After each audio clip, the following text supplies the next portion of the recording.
Terrence Howard just exposed something wild, and it involves Diddy, shady invites, and the dark pressure cooker that is Hollywood. But what really shook people? It wasn't just what happened, it was what almost about his masculinity. You're going to get a real reaction back. Did, and it left Terrence swearing off the whole game. Welcome to Gossip Unlimited, the night Diddy invited Terrence over. Imagine being invited to one of the most powerful men in music's mansion. Private meeting, low how they feeling about certain situations, and you get the news quicker than the news gives it to you. lighting. You're told it's for music and acting. Sounds innocent, right? That's exactly what Terrence Howard says happened. He got a call from Diddy, yes, that Diddy, inviting him over to hang out, talk creativity, maybe collaborate. But the second Howard stepped into that house, he said something And a man don't take the same things that a guy will accept. felt off. The vibe wasn't welcoming. It was weird. He couldn't put his finger on it. Diddy was cool on the surface, but his energy, way too slick. At the end of the night, Diddy floated a casual, "Let's hang out again sometime." But it wasn't what he said.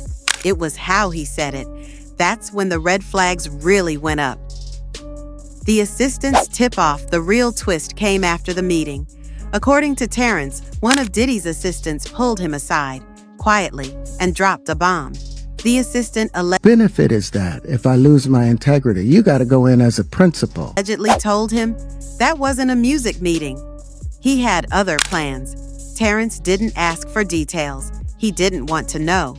All he knew was he was out. Immediately cut all contact.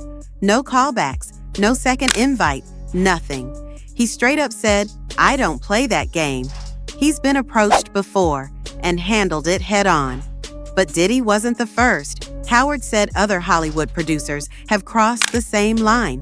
You know, there's a short life in Why do you acting think that world. is? Pretending to be professional, only to turn things inappropriate later. But here's where Howard's different. He didn't play along. He says he confronted them, sometimes even threatened them. He calls it like it is. Real men don't let other men treat them like women, especially not in a sexual way. That's not him being edgy.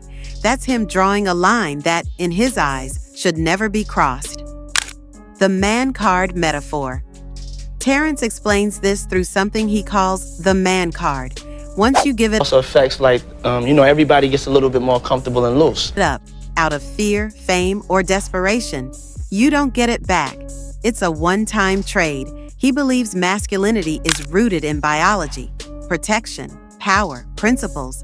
And once you surrender that just to get ahead, you're no longer Me doing all types of crazy things just because we want to have a good time. in control. The industry owns you. How Hollywood rewards compromise. According to Howard, that's the real currency in Hollywood. Not talent, not hard work, not creativity. It's how much of yourself you're willing From celestial navigation to the very structure of the universe itself. to give up. The more you bend, the more you're welcomed in. The more you resist, the more they ice you out. And when you finally give in, that's when the spiritual fallout begins. The sole cost of selling out Terrence said it plain. You can have Everything ain't for everybody. all the money, all the awards, all the fans, and still be spiritually dead. He's seen it happen. People chase the dream so hard, they lose everything that made them human.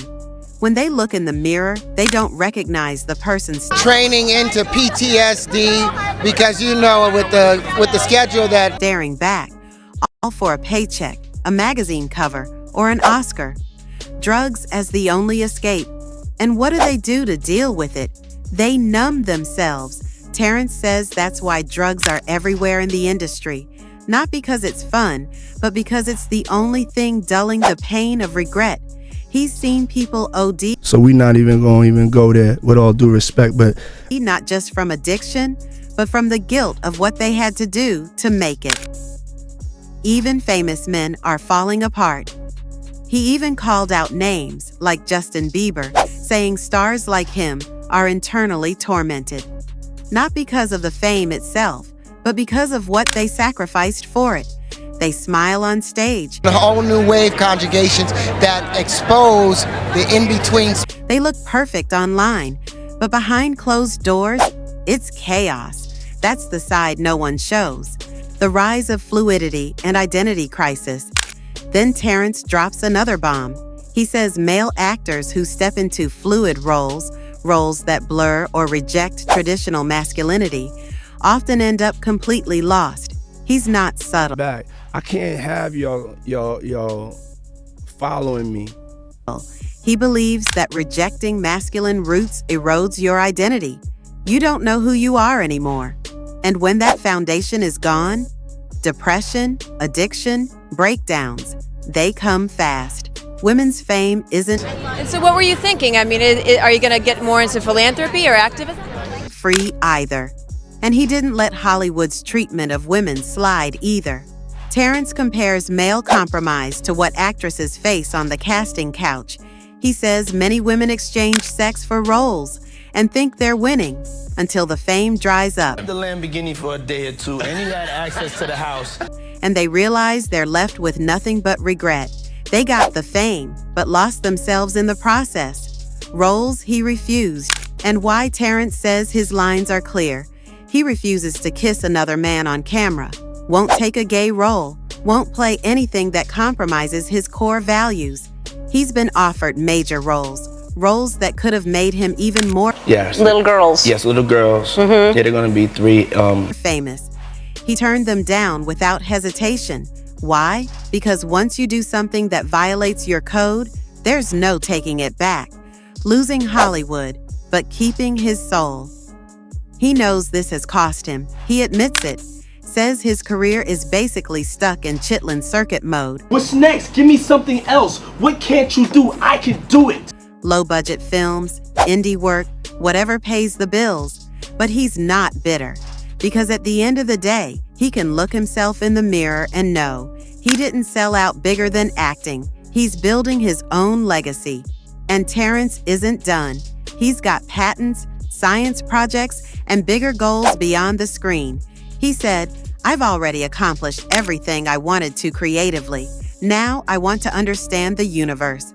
That's where his focus is now. Truth, knowledge, freedom, not fame. Conclusion: fame ain't free. Terrence Howard's story is a warning. Hollywood may give you the world, but it'll ask for your soul in return. Some people take the deal, some people fight it, and a few, like Terrence, walk away before it destroys them. Leave your thoughts in the comments, like, and don't forget to subscribe.